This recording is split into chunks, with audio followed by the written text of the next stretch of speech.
¿Cómo estás? Bienvenido a otro programa de líderes donde hablamos, bueno, de esas cosas que nos interesan a los ciudadanos, pero que salen muy poco en los medios, pues la productividad, el empleo, los salarios, el crecimiento empresarial, el desarrollo tecnológico. Y hoy tenemos una invitada muy especial, así que bienvenidos. Espero que os guste el programa.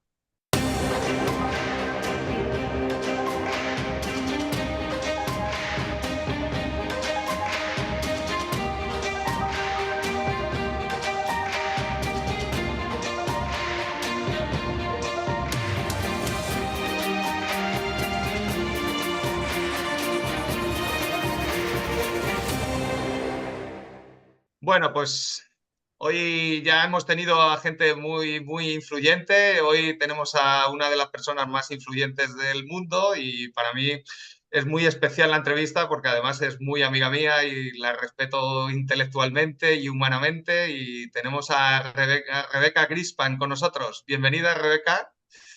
Carlos, encantada de estar aquí. Y contigo, todavía más especial. Bueno, Rebeca ahora mismo es, ¿no? Nivel, no sé qué nivel estás, pero muy arriba de Naciones Unidas. Rebeca es la secretaria general de la UNTA, que ahora nos comentas qué es la UNTA, qué haces en la UNTA, que a qué nos dedicáis. Pero bueno, tiene un pequeño currículum que voy a resumir un poco porque si no, no tendríamos tiempo para el programa. Rebeca es economista, igual que yo, y ha derivado más a la parte de instituciones y política, pero sigue llevando una economista dentro y analiza los problemas como una economista y discute conmigo como una economista. Fue vicepresidenta económica de su país, que supongo que es difícil ya superar algo más en tu país, Rebeca. De ahí saltó, creo que estuviste en CEPAL, en el PNUD, en Naciones Unidas ya en circuito América Latina, secretaria general del PNUD, y de ahí saltaste a Madrid, que fue cuando nos conocimos en la Secretaría Iberoamericana, que hiciste una grandísima labor también en un momento muy complicado de América Latina y lo hiciste francamente bien, Rebeca. Y ahora eres secretaria general de la UNTA, que bueno, ya veremos, porque como estás, ¿no?, tan, con ese vigor y esa energía que siempre tienes, pues seguro que te tendré que hacer otra entrevista pronto y con más proyección. Bueno, bienvenida, Rebeca, y un placer hablar contigo. Muchas gracias, José Carlos, de verdad, y encantada de nuevo. La pasada por Madrid y la Secretaría General Iberoamericana fue un periodo realmente de gran aprendizaje, de mucho crecimiento, de mucha actividad. Hicimos muchas cosas y la verdad es que fue un periodo muy enriquecedor para mí. Además, he dejado muchos amigos por allá y sigue estando España ocupando un lugar muy grande en mi corazón. Muy bien. Bueno, esta cadena se emite en abierto por YouTube y tenemos muchos amigos en América Latina y en Estados Unidos también, hispanohablantes y muchos latinos. Así que estamos en tu entorno, Rebeca. Esto es a lo que te has dedicado toda tu vida, que es el ámbito latinoamericano, iberoamericano. Estás en la UNTA. Cuéntanos un poquito qué es la UNTA, que es el think tank de las Naciones Unidas. ¿Qué haces en la UNTA? ¿Cuál es tu labor en este mundo tan complejo que nos toca vivir? Sí, bueno, la UNCTAD es la Conferencia de Naciones Unidas para el Comercio y el Desarrollo. Y precisamente este año cumplimos 60 años. Wow. En junio celebramos nuestro 60 aniversario. Y tengo que decir que la UNCTAD en realidad es un producto de América Latina. Uno de los grandes impulsadores de esta conferencia fue Raúl Prebisch, precisamente en aquellos momentos donde muchos países estaban obteniendo su independencia alrededor del mundo, donde el comercio se veía como un elemento muy importante, donde había toda la negociación del GATT en aquel momento, que luego deriva en la Organización Mundial de Comercio. Y entonces es una institución que surge para buscar problemas al desarrollo a través de la economía, a través de no solo del crecimiento, sino de un comercio mucho más justo, digámoslo así. Ahora hay labels de comercio justo, ¿no? Pero en aquel momento era tratando de que los países en desarrollo pudieran industrializarse, pudieran tener muchas más oportunidades a través de un comercio, de una inversión, de un financiamiento, de un sistema internacional que les diera esas oportunidades. Y por lo tanto, la UNCTAD desde el principio, pongámoslo así, fue una institución que nace para ver los problemas desde la perspectiva del mundo en desarrollo. Y eso seguimos haciendo hasta hoy en día. Bueno, qué interesante, Rebeca.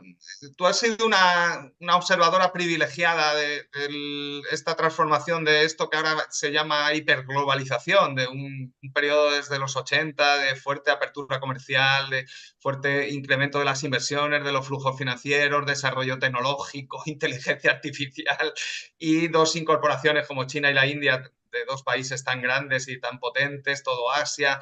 Bueno, no hemos resuelto todos los problemas, pero evidentemente que ha sido un cambio muy, muy profundo. Tú has estado en instituciones con una atalaya privilegiada para observar y ahora entramos en un periodo otra vez de proteccionismo y estás en la UNTA, aquí en el comercio. ¿Cómo ves el mundo, Rebeca? Está muy complicado, ¿no? Muy complicado, pero déjame primero decir que efectivamente en el periodo de hiperglobalización bajó la pobreza en el mundo principalmente por la incorporación de China, ¿no? Nunca en la historia habíamos tenido un desarrollo tan acelerado y que había sacado a tantos millones de personas de la pobreza. Y ya no nos acordamos, ahora hablamos solo de los objetivos de desarrollo sostenible, pero antes de eso tuvimos los objetivos de desarrollo del milenio, ¿no? Y muchos de esos objetivos se cumplieron precisamente en esa etapa que tú dices, donde hubo una evolución tan acelerada, ¿no? Y un crecimiento global también muy acelerado. Lo que pasa es que esa época quedó atrás. Yo creo que ahora, si lo vemos de alguna manera, estamos pasando de la época de hiperglobalización a una época que yo llamo de poliglobalización.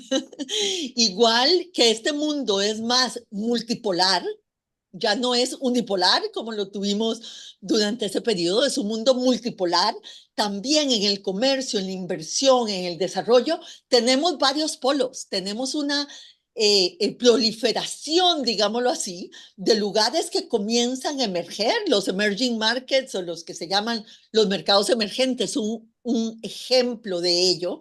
Y por lo tanto estamos yendo a lo que yo llamo un mundo más poliglobal, ¿verdad? Donde tenemos varios centros y alrededor de esos centros distintas dinámicas económicas. Y esto puede ser una gran cosa, porque la descentralización de la economía global podría proveer un proceso más inclusivo de globalización. Podría. Ahora, el problema es que estamos en la disyuntiva de si nos vamos a ir por un proceso más descentralizado y más inclusivo que permita que la inversión, que el comercio efectivamente incorporen más países dentro de las oportunidades, o nos vamos a ir por una economía global más fragmentada. Y esa pregunta, José Carlos, está abierta. Una economía más fragmentada donde tengamos varios sistemas de comercio, varios sistemas financieros, varios sistemas económicos, de acuerdo a la investigación que ha hecho el Fondo Monetario Internacional, podría representar un shock en la economía global de alrededor del 7% del Producto Global. Y para ponerlo en perspectiva, el 7% de reducción en el potencial del Producto Global son dos pandemias. Y yo creo que todos sabemos lo que la pandemia nos hizo, ¿no? Y lo que nos hizo retroceder. Entonces, ese es el primer punto, ¿no?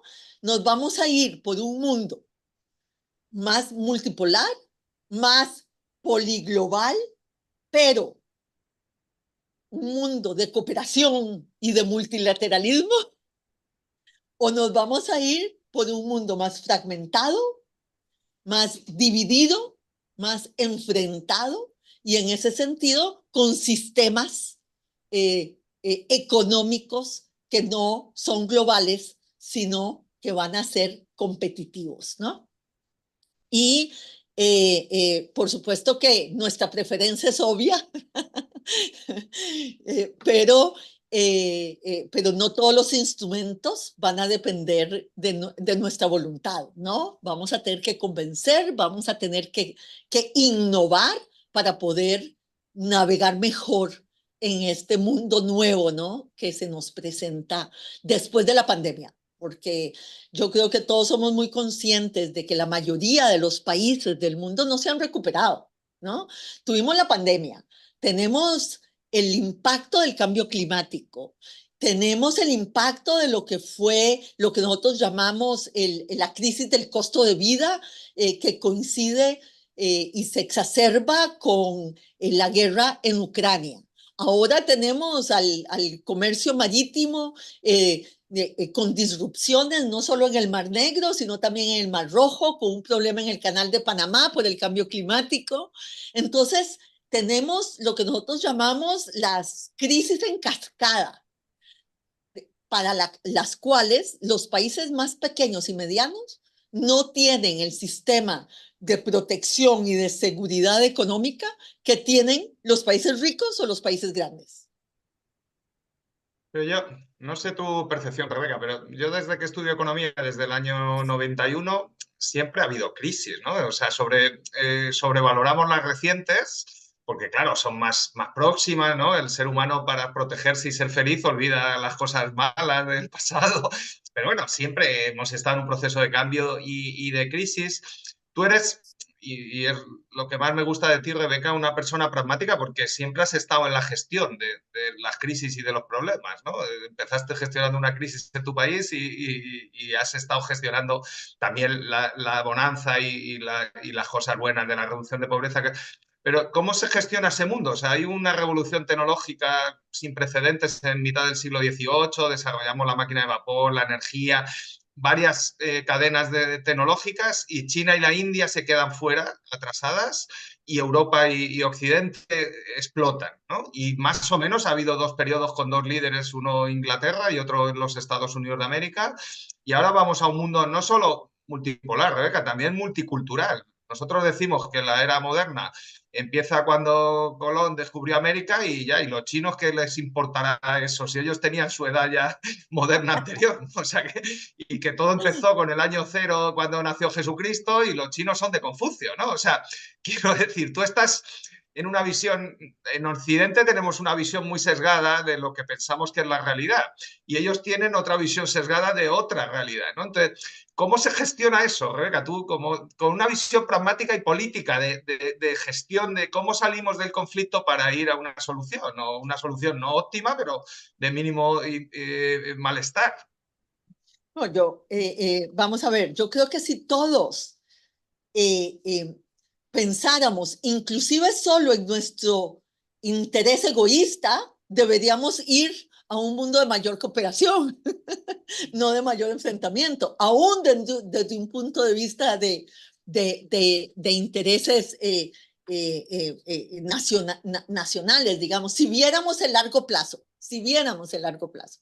El problema es si los incentivos están puestos solo en el corto plazo, ¿no?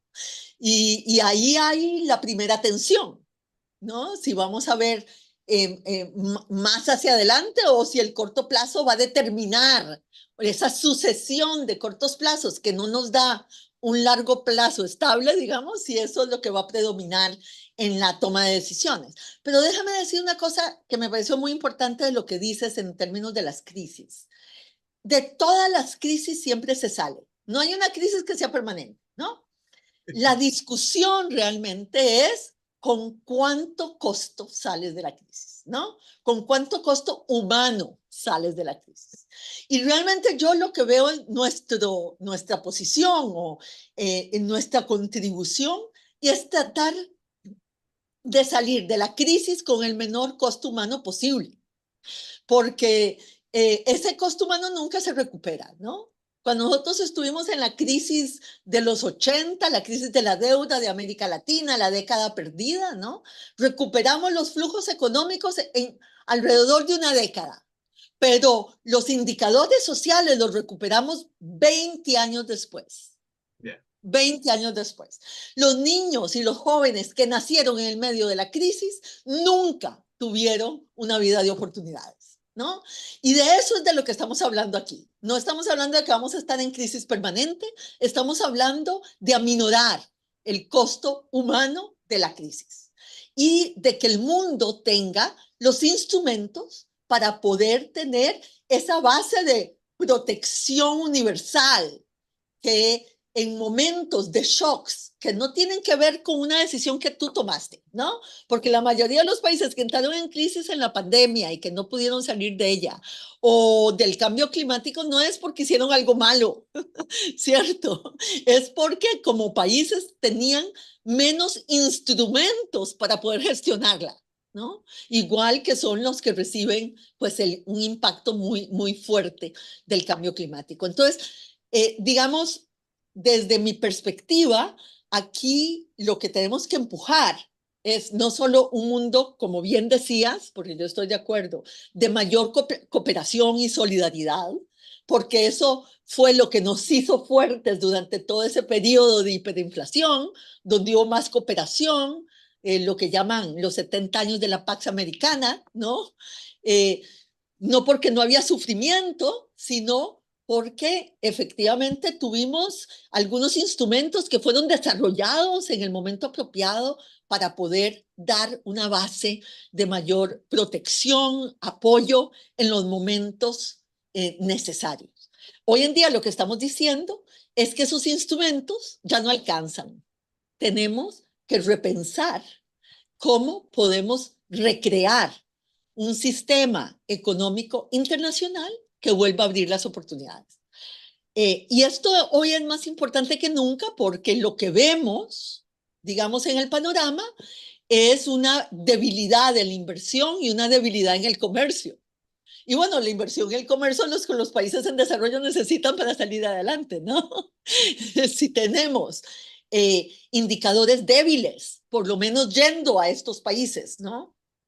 En inversión y en comercio, ahí es donde viene el tema del proteccionismo que planteabas anteriormente, ¿no? Vemos, por ejemplo, nosotros vamos a sacar un documento pronto donde mostramos cómo los países grandes y más avanzados están en un proceso de integración vertical, ¿no? Que va a afectar las cadenas de valor en el mundo, ¿no? Y va a afectar también dónde se genera el valor agregado. Eh, Habrá más oportunidades con ese tipo de modelo donde el comercio será tal vez de más bienes finales y no de tantos bienes intermedios que proveyeron toda la distribución en las cadenas de valor y en la posibilidad de los países de integrarse a las cadenas de valor globales. Bueno, estos son datos preliminares, pero si vamos en esa dirección, precisamente por el proteccionismo, pues habrán más países que se queden atrás y que no podrán participar de las oportunidades de este nuevo mundo, de esta nueva economía, de estas nuevas invenciones e innovaciones en la tecnología que están pasando en el mundo y que son impresionantes. Pero la pregunta es si podemos guiarlo a que no sea un mundo más concentrado, sino con una mejor distribución de las oportunidades para el bienestar de la gente. Bueno, qué interesante. Vamos a hacer un descansito cortito para publicidad y volvemos, Rebeca, porque la verdad es que está esto súper interesante la conversación. No os vayáis, que volvemos enseguida. Bueno, Rebeca, ya para acabar, y yo me quedaría aquí todo el día entero hablando contigo, porque está siendo súper interesante, pero bueno, nos tenemos que ver ya y hablar de esto y de muchas más cosas.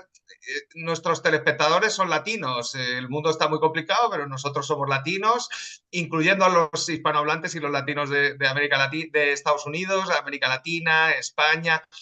¿Cómo ves cómo nos posicionamos en este mundo bipolar, bicultural y cómo encontramos nuestro espacio, ¿no? Y yo creo que no tenemos el foco bien centrado. ¿Dónde está nuestro espacio y dónde deberíamos estar?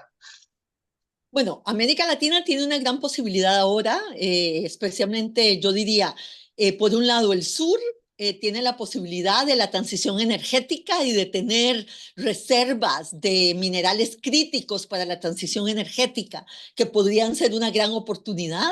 Y si aprendemos del pasado y agregamos valor a esos minerales críticos y entramos en toda esa transformación, no solo como proveedores de raw materials o de materiales